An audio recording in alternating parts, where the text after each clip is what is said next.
বিসমিল্লাহ।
এটা একটু বড় সাইজের কাঁকড়া।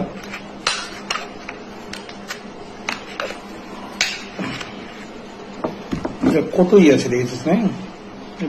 মাংস লোড হয়ে আছে একদম। কাঁকড়া বড় হলে ভালো, আগেরটা একটু ছোট ছিল।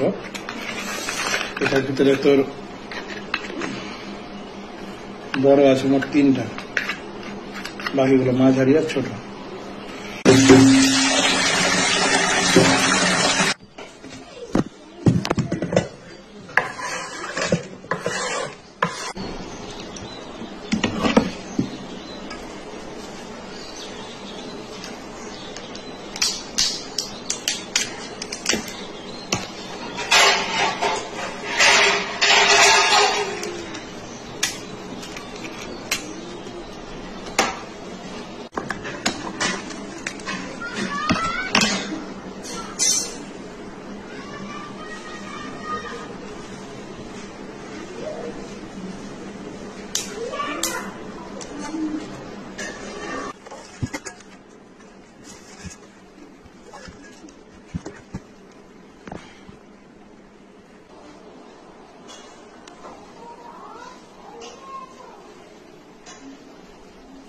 আদা রসুন পেস্ট 1 চামচ করে সবগুলো মশলা নিয়ে নিয়েছি, সাথে নিয়েছি কাঁচামরিচ এবং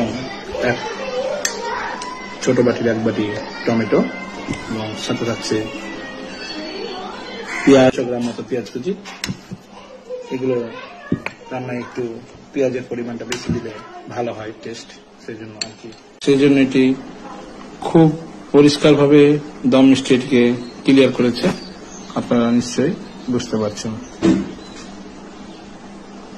একদমই কোনো ময়লা নেই, একেবারেই পরিষ্কার।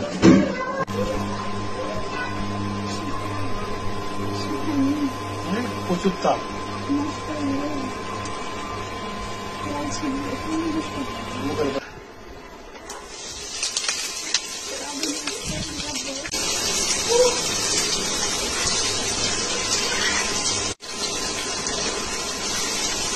সাধারণত প্রথমে পেঁয়াজগুলো লাল করে দিব।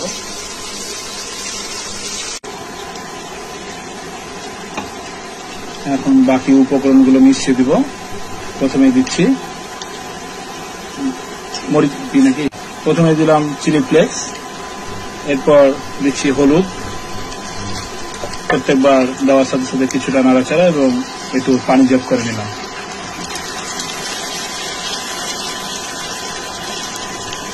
পরিমাণ মতো হলুদ, সবগুলো যদি 1 চামচ করে নিয়েছিলাম।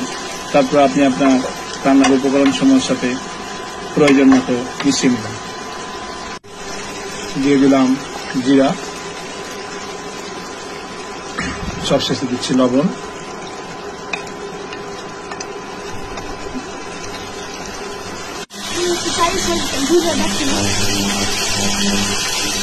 কিছুটা সময় ধৈর্য ধরে মশলা কষিয়ে নিন।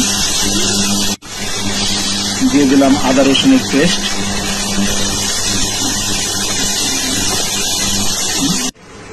ছোট জেট প্ল্যান্ট, পেঁপে গাছ,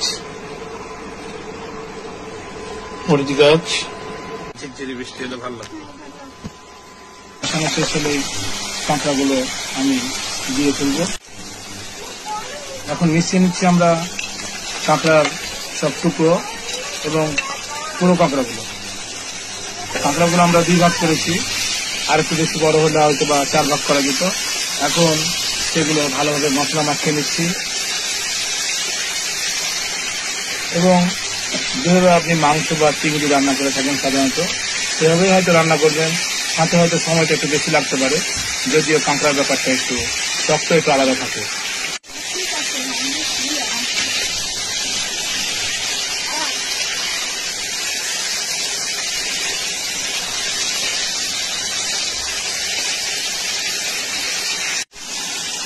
কষানোর ব্যাপারটা যদিও আপনারা জানেন, তারপরে আবারও বলে দিই, পানি যতক্ষণ না শুকিয়েছে ততক্ষণ সেগুলো নাড়তেই থাকেন। লাল লাল হয়ে গেছে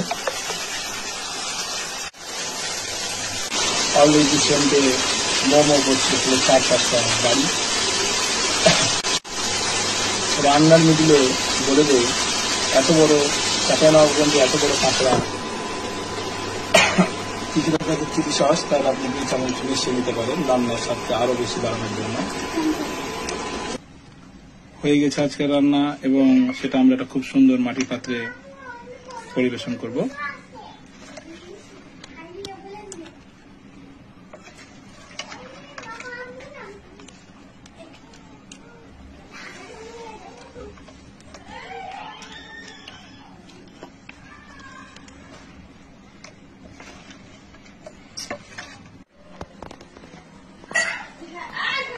রান্না পুরোপুরি কমপ্লিট। এখন টেস্ট করবো। বিসমিল্লাহ।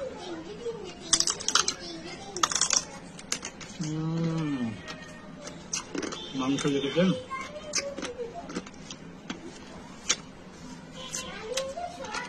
দারুন, হোটেল ফেল, ফাটাফাটি রান্না। সবাই ভালো থাকবেন। আসসালামু আলাইকুম।